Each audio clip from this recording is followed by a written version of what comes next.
May 11th, 1997. The world watches as Garry Kasparov, the greatest chess player of all time, faces off against a new kind of opponent, IBM's supercomputer, Deep Blue.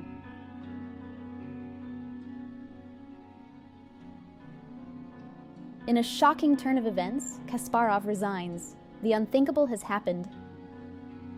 Man has fallen to machine.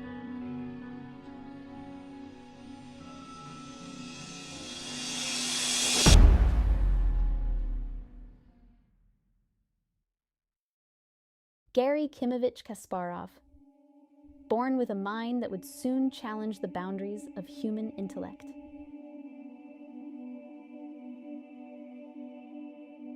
He qualified for the USSR Chess Championship at age 15 in 1978, the youngest ever player at that level.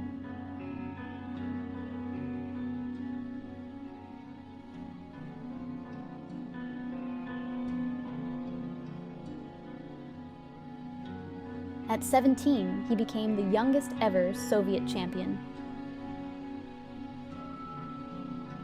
At age 19, he was the youngest candidate since Bobby Fischer, who was 15 when he qualified in 1958. At this stage, he was already the number 2 rated player in the world.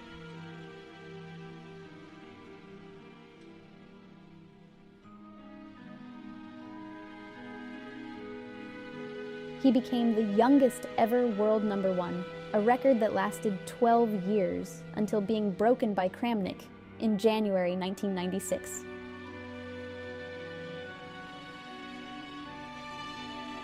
That same year, he won the candidates' final, 8.5 to 4.5 against former world champion Smyslov.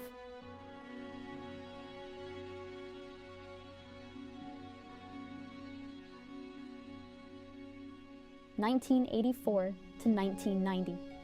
Kasparov and Karpov faced each other in 5 world championship matches, longest ever in the history of chess. But their story began 8 years before the championship.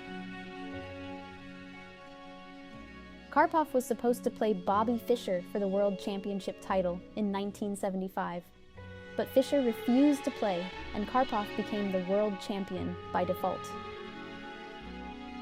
Next year, in 1976, Karpov began secret negotiation with Fischer to set up a match. The Soviet team coach Alexander Nikitin learned of it and denounced him to the authorities. Karpov was furious. He wanted his head, and he got it. Nikitin was fired from the sports committee. Same year, he takes 10-year-old Kasparov under his wing. This Garry Kasparov, whom Nikitin had taken under his wing, was very different to Karpov, who was 12 years older.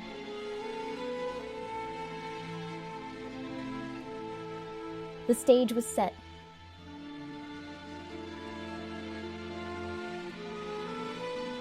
Garry Kasparov eliminated other contenders and faced Anatoly Karpov.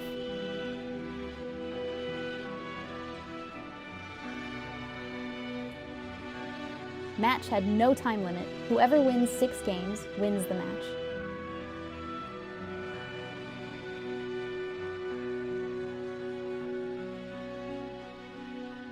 Karpov, better prepared, completely dominated the match and quickly led the match 4-0.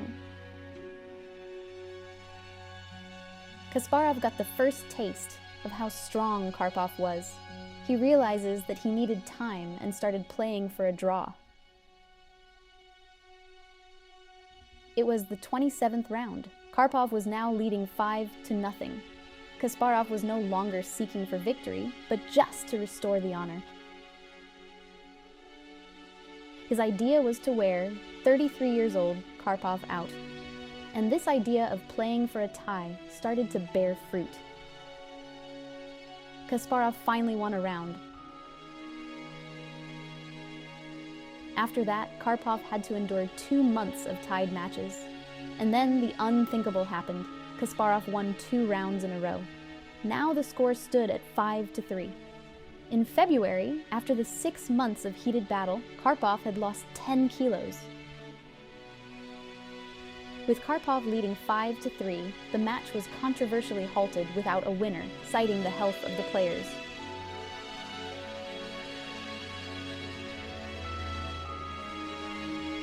That is when Kasparov decided to climb on the stage.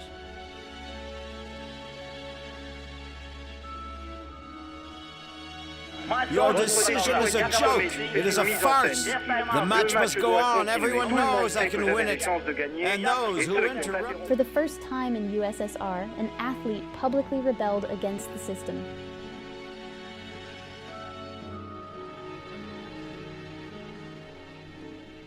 After the first match was cancelled without a winner, new final was planned in Moscow once again.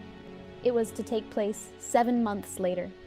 Meanwhile, Kasparov gave an interview to Der Spiegel, the capitalist reactionary propaganda organ. Everyone thought, including Karpov, that Kasparov would be disqualified, and there would not be a second match. But he avoided the 2-year suspension, thanks to new Politburo member, Alexander Yakovlev.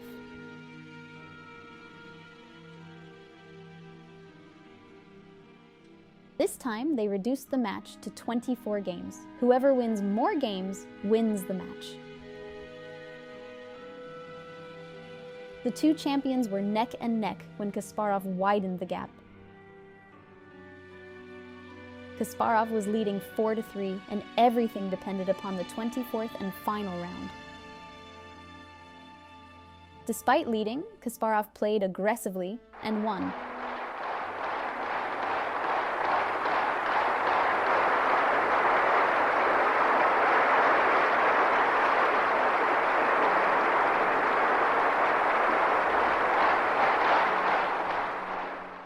Garry Kasparov hardly had any time to enjoy his title. Federation insisted on a rematch in 3 months' time. Despite Kasparov's refusal, the match was organized in 2 places, London and Leningrad.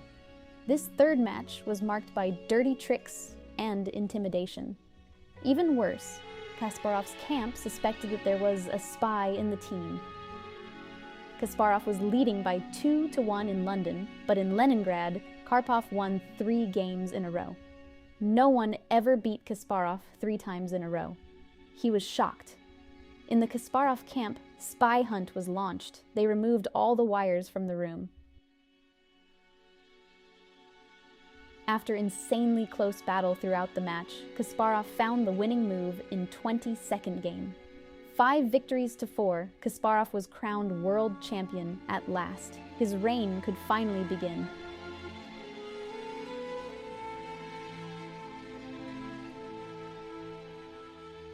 Next year, Garry Kasparov was in Spain for the launch of the World Expo. He thought he is finally finished with his old enemy. But he was wrong. Karpov showed that he was still the only one able to compete with a new world champion. At 36, Karpov was still highly motivated and far from finished. He was ahead in the match until the final round. He only needed a draw to win the match. So Kasparov will have to break the Karpov's impressive defense to defend the title. And he did it. Now, Kasparov was the king of chess, the worldwide celebrity.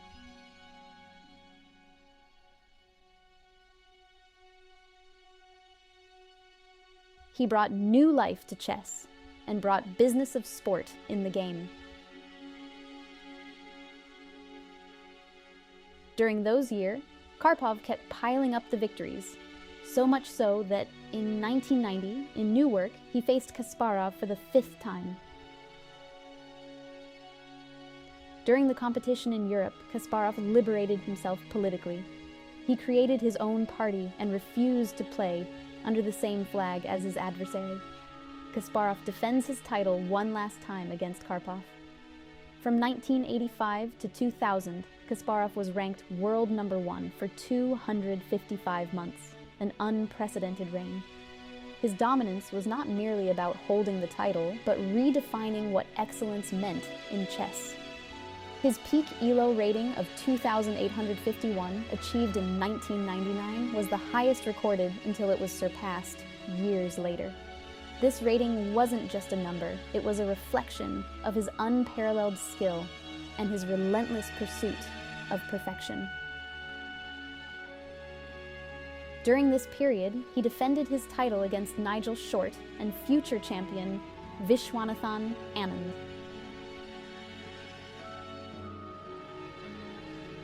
In 2000, Kasparov faced his former protege, Vladimir Kramnik, in the Classical World Chess Championship.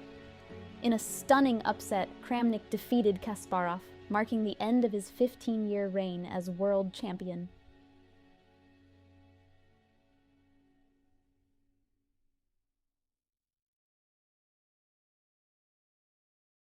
Kasparov revolutionized chess with his aggressive and dynamic playing style. He was a pioneer in using computer databases for preparation, staying ahead of his competitors with innovative openings and deep analysis. In this position, he could go on queen h5. Here I played rook g5. You cannot take here because knight f7 check and take the queen. If you take here, it's interesting, you know. Knight check.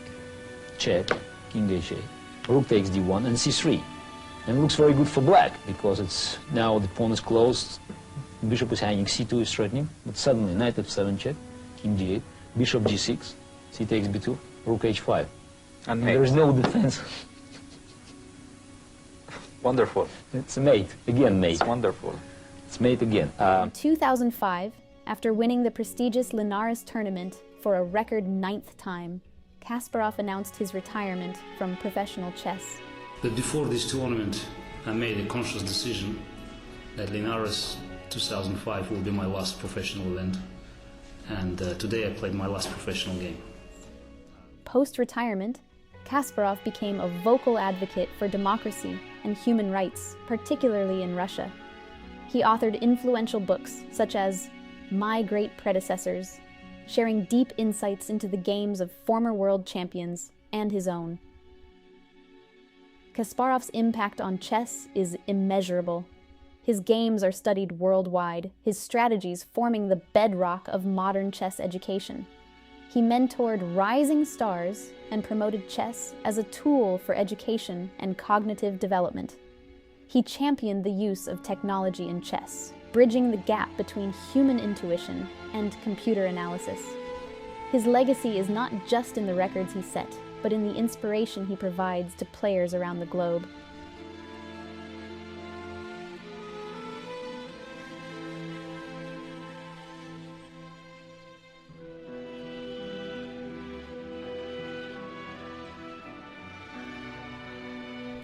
In the annals of chess history, Kasparov's name is etched among the stars. His legacy inspires, his games educate, and his spirit endures.